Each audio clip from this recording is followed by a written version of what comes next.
So आज म यस भिडियोमा एरोमेटिक कन्भर्जनको कुरा गर्दैछु। यो चाहिँ मोस्ट अफ द स्टुडेन्टलाई गाह्रो लाग्ने टपिक हो। सो यो भिडियो हेरिसकेपछि एनईबीमा सोधिने 90% क्वेशनहरू एरोमेटिक कन्भर्जन रिलेटेड तपाईँ सल्भ गर्न सक्नुहुन्छ। फर्स्टमा हामी एरोमेटिक कन्भर्जन गर्दा कुनै पनि एलिफेटिक कम्पाउन्डलाई कसरी एरोमेटिक कम्पाउन्डमा चेन्ज गर्ने त्यो हेर्छौँ। So let us take one compound CH triple bond CH। यो भनेको इथाइन हो। यसलाई एसिटाइलिन पनि भनिन्छ। एसिटाइलिन एउटा एलिफेटिक कम्पाउन्ड भयो। अब यसलाई एरोमेटिक कम्पाउन्डमा चेन्ज गर्नु पर्यो भने यसलाई सिम्पली हामी रेड हट Fe ट्युबसँग हिट गर्छौँ। रेड हट Fe ट्युब अथवा कपर ट्युब पनि लिन सकिन्छ। योसँग हिट गरेपछि एउटा एरोमेटिक कम्पाउन्ड बन्छ व्हिच इज कल्ड बेन्जिन। अब यो बेन्जिनबाट हामी फर्दर धेरै प्रोडक्टहरू बनाउने छौँ। यो बेन्जिनलाई नाइट्रेसन गर्छौँ भने यहाँबाट नाइट्रोबेन्जिन बन्छ। अनि नाइट्रेसन गर्नलाई हामीले कङ्क HNO3 अनि कङ्क H2SO4 को युज गर्छौँ। अनि यसको प्रेजेन्समा हिट गर्यो भने नाइट्रोबेन्जिन बन्छ। अब यो नाइट्रोबेन्जिनलाई फर्दर रिडक्सन गर्यो भने SN अनि HCl को प्रेजेन्समा रिडक्सन गर्यो भने यसले एनिलिनको फर्मेसन गर्छ। एनिलिन भनेको बेन्जिन रिङ बनाउने अनि माथि NH2, यो भनेको एनिलिन भयो। सो हामी यतिबाट के हेर्यो भने एसिटाइलिनलाई रेड हट Fe ट्युबसँग हिट गर्यो भने यसले बेन्जिन दिन्छ। बेन्जिनलाई नाइट्रेसन गर्यो भने यसले नाइट्रोबेन्जिन दिन्छ। अनि नाइट्रोबेन्जिनलाई रिडक्सन गर्यो भने यसले एनिलिन दिन्छ। अब एनिलिनलाई फर्दर NaNO2 अनि HCl सँग रिएक्सन गराउँछौँ भने NaNO2 प्लस HCl, यो भनेको HNO2 हो, नाइट्रस एसिड। एनिलिनको अब नाइट्रस एसिडसँग रिएक्सन गरायो भने यसले एउटा कम्पाउन्ड दिन्छ। अब एनिलिनलाई हामी फर्दर NaNO2 प्लस HCl सँग रिएक्सन गरायो भने यसले एउटा साल्ट फर्मेसन गर्छ which is called benzene diazonium salt, BDC। यो भनेको के हुन्छ? Benzene diazonium salt. Nitrous acid बनाउनलाई हामी NaNO2 प्लस HCl गरेको, यो एनिलिनलाई HNO2 सँग रिएक्सन गराएपछि यसले एउटा साल्ट दिन्छ which is called benzene diazonium salt. अनि यो N2 भनेको प्लस हुन्छ, यो भनेको माइनस हुन्छ। अब यो साल्टलाई फर्दर हामी हाइड्रोलाइसिस गर्यो भने H2O सँग रिएक्सन गरायो भने यसले एउटा कम्पाउन्ड दिन्छ जसलाई हामी फिनोल भन्छौँ। बेन्जिन रिङको माथि OH, यसलाई फिनोल भनिन्छ। अब त्यसै गरी अब यो हामीलाई मेनली एरोमेटिक कन्भर्जनको लागि मेन इम्पोर्टेन्ट कम्पाउन्ड भनेको बेन्जिन डाइएजोनियम साल्ट हो। बेन्जिन डाइएजोनियम साल्टको युज गरेर हामी मोस्ट अफ द एरोमेटिक कम्पाउन्डहरू बनाउन सक्छौँ। अब हामी एकछिन पछि बेन्जिन डाइएजोनियम साल्टबाट डिफ्रेन्ट एरोमेटिक कम्पाउन्डहरूको फर्मेसन हेर्नेछौँ। सो त्योभन्दा पहिला हामी फिनोलको पनि केही अलि कन्भर्जनहरू हेरौँ। यो फिनोललाई हामी फर्दर अब CO2 प्लस NaOH सँग रिएक्सन गरायो भने यसले सेलिसाइलिक एसिड दिन्छ। सेलिसाइलिक एसिड भनेको कस्तो हुन्छ भने फिनोलको यो पोजिसनमा COOH हुन्छ अनि यो कम्पाउन्डलाई हामी सेलिसाइलिक एसिड भन्छौँ। अनि यो रिएक्सनलाई फिनोलबाट सेलिसाइलिक एसिड बनाउने रिएक्सनलाई हामी कोल्ब्स रिएक्सन भन्छौँ।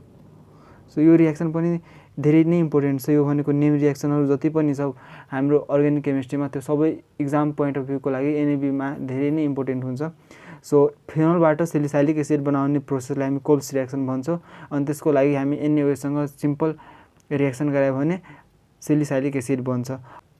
यो फिनोललाई हामी फर्दर अब CHCl3 क्लोरोफर्मसँग रिएक्सन गरायो भने in the presence of NaOH योसँग रिएक्सन गरायो भने यसले एउटा कम्पाउन्ड दिन्छ व्हिच इज कल्ड सेलिसाइल्डिहाइड। त्यसको स्ट्रक्चर कस्तो हुन्छ भने भन्दा पहिला फिनोल बनाउने अनि यो पोजिसनमा CHO। फिनोलबाट सेलिसाइल्डिहाइड बनाउने प्रोसेसलाई यो रिएक्सनलाई हामी राइमर टाइमन रिएक्सन भन्छौँ। अब नेक्स्ट हामी अर्को एरोमेटिक कन्भर्जनको कुरा गरौँ। जस्तै हामी सपोज बेन्जिन छ हैन, यो बेन्जिनलाई CO प्लस HCl अथवा एनहाइड्रस AlCl3 को प्रेजेन्समा रिएक्सन गरायो भने यसले बेन्जल्डिहाइड दिन्छ। बेन्जल्डिहाइड भनेको बेन्जिन ग्रुपको माथि CHO एउटा अल्डिहाइड, यो भनेको के हुन्छ? बेन्जल्डिहाइड। अनि यो रिएक्सनलाई हामी गेटरमेन कोच रिएक्सन भन्छौँ। त्यसै गरी हामी सिम्पली अब डाइएजोनियम साल्टबाट डिफ्रेन्ट एरोमेटिक कम्पाउन्डको फर्मेसन हेर्छौँ। अब यो एरोमेटिक कम्पाउन्डको युज गरेर हामी धेरै एरोमेटिक कम्पाउन्डहरू बनाउन सक्छौँ। जस्तै फर्स्टमा हामी यसलाई CuCl प्लस HCl सँग रिएक्सन गरायो भने यसले क्लोरोबेन्जिन बनाउँछ। बेन्जिन डाइएजोनियम साल्टबाट क्लोरोबेन्जिन बन्ने रिएक्सनलाई हामी सेन्डमेयर रिएक्सन भन्छौँ। सेन्डमेयर्स रिएक्सन। त्यसै गरी यो बेन्जिन डाइएजोनियम साल्टलाई फर्दर अब CuBr अनि HBr सँग रिएक्सन गरायो भने यसले ब्रोमोबेन्जिन दिन्छ। त्यसै गरी यसलाई अब CuCN सँग रिएक्सन गरायो भने कपर साइनाइडसँग रिएक्सन गरायो अथवा पोटासियम साइनाइडसँग रिएक्सन गरायो भने यसले साइनोबेन्जिन दिन्छ, बेन्जिनको माथि CN। त्यसै गरी यसले पोटासियम आयोडाइडसँग हिट गर्यो भने यसले आयोडोबेन्जिन दिन्छ। त्यसै गरी यो बेन्जिन डाइएजोनियम साल्टलाई फर्दर हामी रिडक्सन गर्छौँ भने SnHCl को प्रेजेन्समा यसले फिनाइल हाइड्राजिन दिन्छ। बेन्जिन डाइएजोनियम साल्टलाई रिडक्सन गर्यो भने SnHCl को प्रेजेन्समा यसले फिनाइल हाइड्राजिन दिन्छ। यो कम्पाउन्डको नाम फिनाइल हाइड्राजिन भयो, किनभने NH2 मिन्स हाइड्राजिन अनि यो फिनाइल ग्रुप छ, त्यसैले यसलाई फिनाइल हाइड्राजिन भनिन्छ। त्यसै गरी यसलाई बेन्जिन डाइएजोनियम साल्टलाई हामी NaNO2 सँग रिएक्सन गराउँछौँ भने यसबाट नाइट्रोबेन्जिन बन्न सकिन्छ। नाइट्रोबेन्जिन। अब यो सबै कुरालाई एकचोटि फेरि रिभाइज गरौँ। फर्स्टमा हामी कुनै पनि एउटा एलिफेटिक कम्पाउन्डबाट एरोमेटिक कम्पाउन्ड बनाउनु पर्यो भने एसिटाइलिनको युज गर्छौँ। एसिटाइलिनलाई रेड हट Fe ट्युबसँग हिट गर्यो भने बेन्जिन दिन्छ। अब यो बेन्जिनलाई फर्दर नाइट्रेसन गर्यो भने in the presence of conc HNO3 अथवा कङ्क H2SO4 भने त्यो नाइट्रोबेन्जिन दिन्छ। यो नाइट्रोबेन्जिनलाई अब रिडक्सन गर्यो भने एनिलिन दिन्छ। त्यसै गरी अब यो एनिलिनलाई HNO2 सँग नाइट्रस एसिडसँग रिएक्सन गरायो भने यसले बेन्जिन डाइएजोनियम साल्ट दिन्छ। अब यो कम्पाउन्ड धेरै नै इम्पोर्टेन्ट छ, योबाट नै हामी म्याक्सिमम एरोमेटिक कम्पाउन्डको फर्मेसन गर्न सक्छौँ। अब बेन्जिन डाइएजोनियम साल्टलाई हाइड्रोलाइसिस गर्यो भने फिनोल दिन्छ अनि यो फिनोललाई फर्दर CO2 प्लस NaOH सँग रिएक्सन गरायो भने यसले सेलिसाइलिक एसिड दिन्छ। सेलिसाइलिक एसिड यस्तो स्ट्रक्चर हुन्छ अनि यो रिएक्सनलाई फिनोलबाट सेलिसाइलिक एसिड बनाउने रिएक्सनलाई हामी कोल्ब्स रिएक्सन भन्छौँ। त्यसै गरी यो फिनोलबाट हामी सेलिसाल्डिहाइड बनाउने रिएक्सनलाई राइमोटाइमोन रिएक्सन भन्छौँ। फिनोललाई क्लोरोफर्मसँग रिएक्सन गरायो भने सेलिसाल्डिहाइड दिन्छ। त्यसै गरी हामी नेक्स्ट ग्याटरमेन कोच रिएक्सन हेऱ्यौँ। बेन्जिनलाई एनहाइड्रस AlCl3 सँग रिएक्सन गरायो भने यसले बेन्जल्डिहाइड दिन्छ अनि यो रिएक्सनलाई ग्याटरमेन कोच रिएक्सन भनिन्छ। त्यसपछि हामी बेन्जिन डाइएजोनियम साल्टबाट डिफ्रेन्ट कम्पाउन्डको फर्मेसन यहाँ गरेको छौँ। फर्स्टमा CuCl प्लस HCl सँग रिएक्सन गरेर क्लोरोबेन्जिन बनाइएको छ। यो रिएक्सनलाई सेन्डमेयर रिएक्सन भनिन्छ। बेन्जिन डाइएजोनियम साल्टबाट क्लोरोबेन्जिन, यो कम्पाउन्डको नाम क्लोरोबेन्जिन हो। सो बेन्जिन डाइएजोनियम साल्टबाट क्लोरोबेन्जिन बनाउने प्रोसेसलाई सेन्डमेयर रिएक्सन भनिन्छ। त्यसै गरी कपर ब्रोमाइडसँग रिएक्सन गरायो भने ब्रोमोबेन्जिन दिन्छ। बेन्जिन डाइएजोनियम साल्टलाई SN अनि HCl को प्रेजेन्समा रिडक्सन गर्यो भने यसले फिनाइल हाइड्राजिन दिन्छ अनि त्यसै गरी NaNO2 सँग रिएक्सन गरायो भने बेन्जिन डाइएजोनियम साल्टले नाइट्रोबेन्जिन दिन्छ। त्यसै गरी हामीसँग अब नेक्स्ट एउटा इम्पोर्टेन्ट कन्भर्जन छ नाइट्रोबेन्जिन टु ट्राइनाइट्रोटोल्युन अर TNT। नाइट्रोबेन्जिनदेखि ट्राइनाइट्रोटोल्युन बनाउने कन्भर्जन पनि धेरै नै इम्पोर्टेन्ट छ, यो पनि धेरै रिपिटेड क्वेसन हो। सो फर्स्टमा हामी नाइट्रोबेन्जिनलाई हामी रिडक्सन गर्छौँ in the presence of SN dilute HCl। SN अनि HCl को प्रेजेन्समा रिडक्सन गर्यो भने यसले एनिलिन दिन्छ, बेन्जिन अनि माथि NH2, यो भनेको एनिलिन भयो।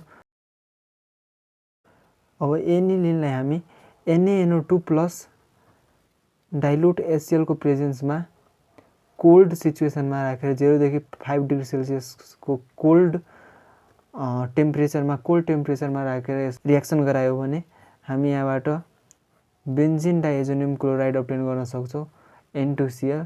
N2Cl लाई म N ट्रिपल बोन्ड NCl यसै पनि लेख्न सक्छु।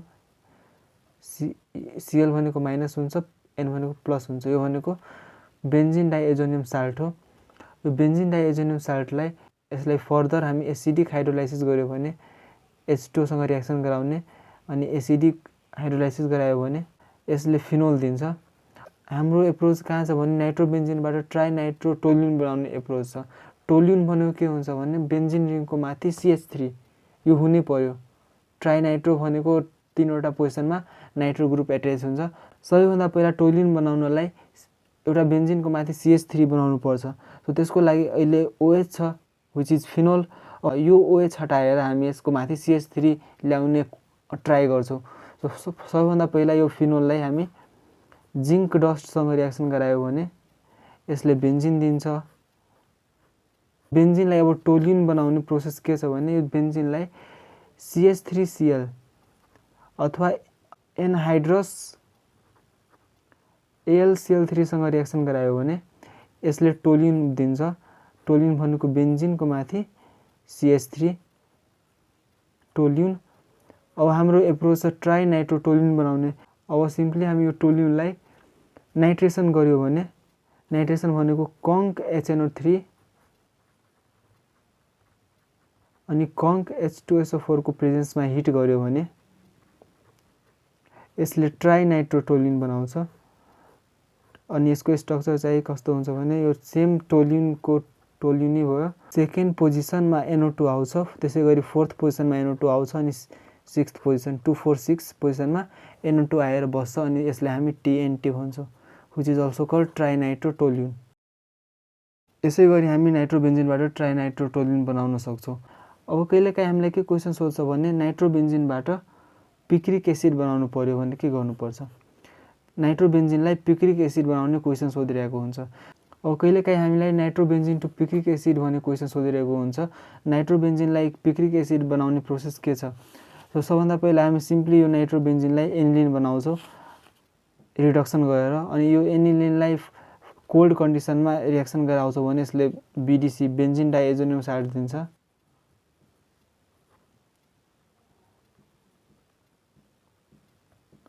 बेन्जिन डाइएजोनियम क्लोराइड दिन्छ। अब यो यसलाई हाइड्रोलाइसिस गर्यो भने फिनोल दिन्छ। यहाँसम्म सबै सेम छ, फिनोलसम्म सेम छ। अब यो फिनोललाई हामी कङ्क HNO3 सँग रिएक्सन गरायो भने यो फिनोलको सेकेन्ड, फोर्थ अनि सिक्स्थ पोजिसनमा NO2 आएर बस्छ। यो पोजिसन अनि यो पोजिसनमा NO2 एट्याच हुन्छ अनि यसलाई नै हामी पिक्रिक एसिड भन्छौँ। पिक्रिक एसिड यसको नेम के छ 246 2 पोजिसन्स 4 पोजिसन अनि 6 पोजिसनमा नाइट्रो ग्रुप छ, त्यसैले 246 ट्राइनाइट्रो फिनोल पनि भनिन्छ यसलाई। यसरी नै हामी नाइट्रोबेन्जिनबाट पिक्रिक एसिड बनाउन सक्छौँ अनि नाइट्रोबेन्जिनबाट ट्राइनाइट्रोटोल्युन पनि बनाउन सक्छौँ। आजको लागि एरोमेटिक कन्भर्जन यति नै भयो। अब नेक्स्ट भिडियोमा म एलिफेटिक कन्भर्जन रिलेटेड केही ट्रिक्सहरू लिएर आउनेछु। त्यति बेलासम्मको लागि बोर्ड जेको लागि प्रिपरेसन गर्दै हुनुहुन्छ त्यसको लागि best of luck. See you guys in the next video.